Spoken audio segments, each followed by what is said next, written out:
Voltamos com o Live CNN neste nosso momento especial da coroação do rei Charles III. 12:10 e ela está de volta porque não vivo sem desculpe ao meu braço internacional, Derla Cardoso.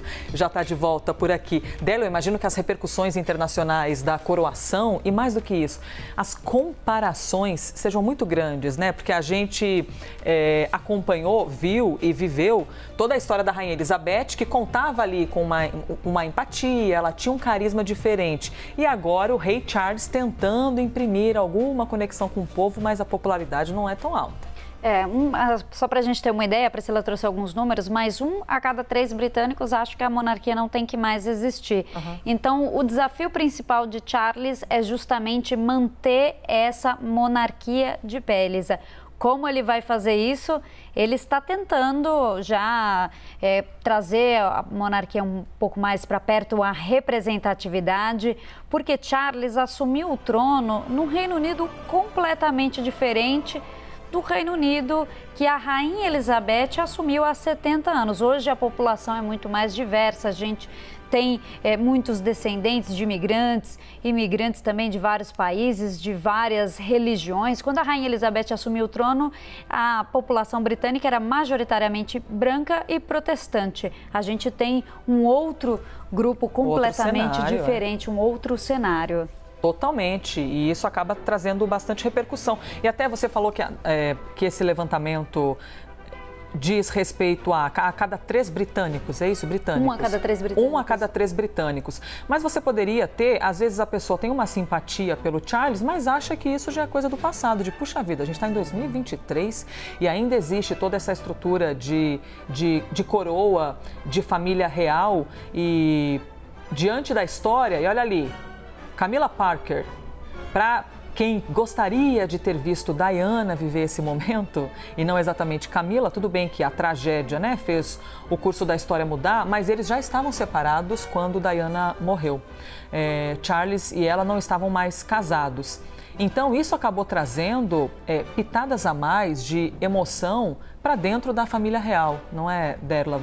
De acordo com o que você lê e avalia, para além do não sorriso, do não carisma de Charles, você acha que essa não conexão com o público possa ter a ver e muito com a história de Diana? Claro, apesar de que gostaria de ponderar que a popularidade de Charles melhorou muito, de 97 para cá, a popularidade dele despencou realmente na separação, após a separação da princesa Diana e também fatidicamente com a morte dela num acidente de carro perseguida por paparazzis em Paris, a população cobrou muito dele, culpou muito ele por ter feito, em uma avaliação que tinha na época das pessoas que não gostavam dele, de ter feito a Diana sofrer.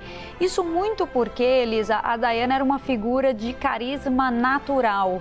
Então, quando os dois se casaram, realmente ela atraía todos os holofotes para ela. Era uma pessoa carismática que atraía fãs, conquistou fãs pelos trabalhos de caridade que ela fazia. Então, quando eles se separaram, realmente foi um baque para a popularidade de Charles.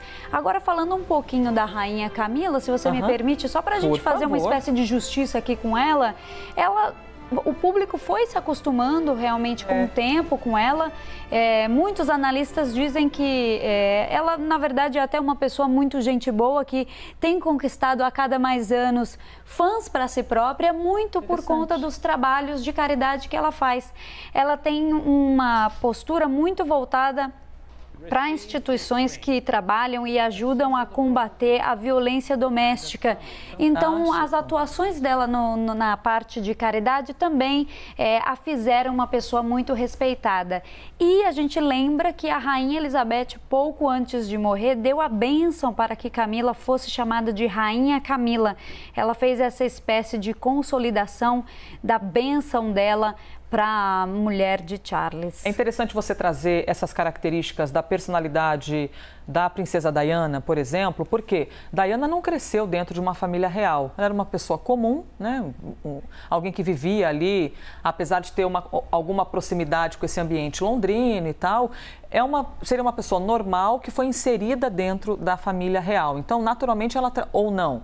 Ela, assim, me corrija se eu estiver errada. Mas, na verdade, era uma pessoa da alta aristocracia britânica, era uma pessoa que foi apontada, Charles foi incentivado a tomá-la como noiva, então ela era uma considerada a noiva perfeita para Charles, para que pudesse ser a futura rainha, por conta justamente de seu passado. Ela tem raízes também na realeza britânica, então justamente por isso ela foi ali escolhida para Charles.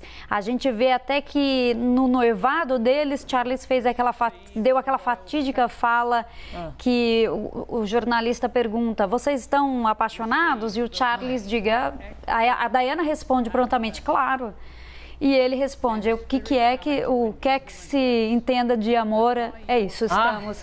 E aí depois ela contou numa entrevista que essa frase a traumatizou para sempre. Lógico. Então a coisa começou a não andar bem a partir dali. Mas ela era uma pessoa considerada uma boa noiva para Charles pelas raízes que tinha. Mas a questão que eu trago, Derla, o Charles nasceu dentro da família real.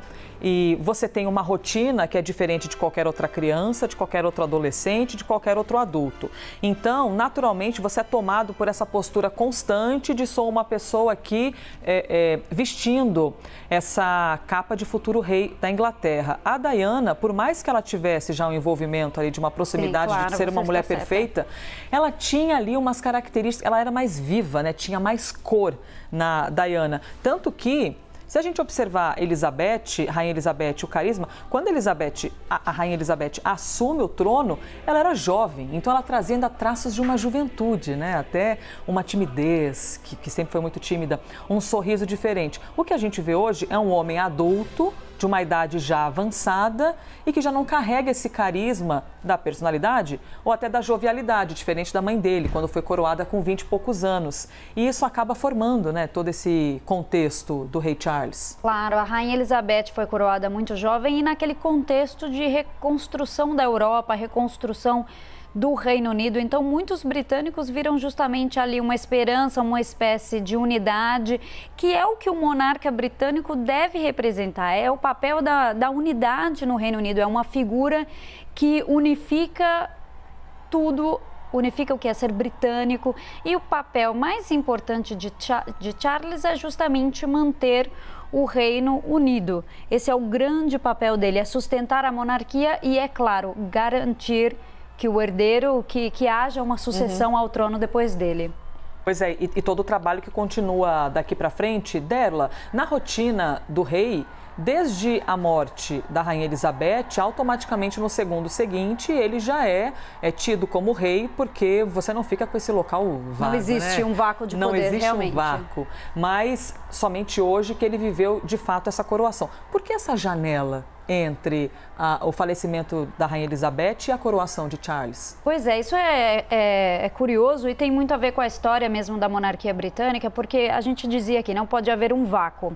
E aí antes, Elisa, as coroações no Reino Unido, elas já aconteciam praticamente que imediatamente, porque lá atrás se entendia que se o rei não fosse coroado, ele não era rei. Então, antes não funcionava como é hoje. Automaticamente, assim que morre o monarca, o seu herdeiro já é considerado rei. Antes não era assim. E aí, depois que foi mudado esse entendimento, é que as coroações demoraram mais tempo. Por quê? Primeiro lugar, para respeitar o luto, afinal, foi uma pessoa da família que faleceu e é preciso deixar esse tempo de respeito para que os familiares possam viver realmente esse luto. E em segundo lugar, porque a coroação é um momento de festa. A gente viu ali nas imagens, as pessoas se programaram, viajaram, foram realmente testemunhar esse momento histórico. E pelo terceiro motivo, é uma trabalheira organizar isso. A gente tem representantes de 203 países nessa coroação. Então você imagina que, apesar desse evento estar sendo planejado há décadas, as preparações finais, realmente a logística, ela é feita nas últimas semanas antes da coroação. Vejam aí a imagem, para você que está chegando agora na programação da CNN Brasil, ou você que eventualmente já está um tempinho aqui com a gente, reveja conosco o momento da carruagem circulando pelas ruas de Londres. Aí atrás são arquibancadas que são montadas especialmente para o dia de hoje. Mais de mês a cidade já vem se transformando para que os turistas, os admiradores, simpatizantes ou curiosos possam passar por ali e registrar esse momento. Aí dentro da carruagem estão o rei Charles III, a rainha Camilla Parker, e eles estão dando a volta ali nesse chafariz que é bem famoso, né? Esse monumento dela em Londres, que muita gente visita.